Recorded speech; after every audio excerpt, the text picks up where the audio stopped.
We have an NHL trade to discuss. The Red Wings and the Utah Hockey Club have completed a deal. We'll discuss the details coming up next.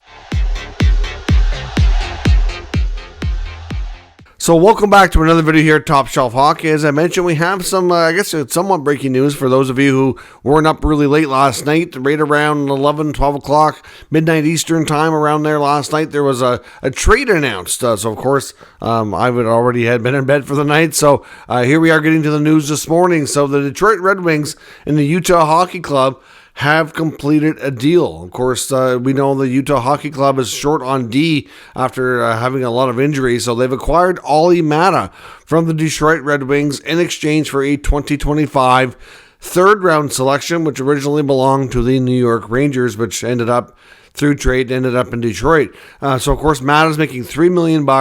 He's in the final year of his contract. He's a pending unrestricted free agent. Of course, the Finnish defenseman has been around the league a fair bit of time now, into his early 30s. I said he's a pending UFA, so there's not a lot of term here, but he's certainly somebody who's, I think, for Utah, a good stopgap option. Of course, with Sean Durzi and John Marino both being out for minimum of 4 months, could be closer to 6 months for Durzi, they could use somebody who with some experience back there. And Maata's a player that Detroit, I think, was kind of able to part with. To be honest, I'm a little bit surprised in the summer when they moved Jake Wallman.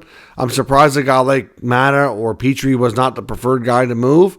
It was a little bit of a confusing time there for me for what Steve Yzerman was doing with the Red Wings and moving some players out, and why the players that were moved were the ones that went were kind of odd, in my opinion. But Maata goes to Utah. Like I said, he'll be a stopgap for, it's a couple of veteran guys that are no longer able to play because of injury. We knew that the Utah team was going to be wanting to push for playoffs. They had a hot start to the season. They have struggled as of late, losing a couple of games that went really, away from them on home ice. Had a 4-0 loss to the Senators.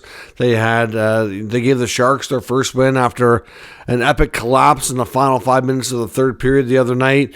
So they could certainly needed to make a move to improve their decor. There's no doubt they have lots of young, talented forwards that are healthy and able to play right now, but I think defense was the area of focus. So Maata should hopefully be able to come in and help a little bit with that. So we'll see what happens here with Utah. I know they really want to get into the playoffs in their first season. Detroit right now is off to a so-so start to their campaign, but it's early, and I think they had enough bodies they could certainly afford to move somebody out. So $3 million salary for Maata goes to the Utah Hockey Club. Let me know your thoughts on this trade in the comments. We'll discuss further. Of course, we'll be back later today, wrapping up all the other news and rumors around the entire NHL. Thanks for watching. I'll catch you next time.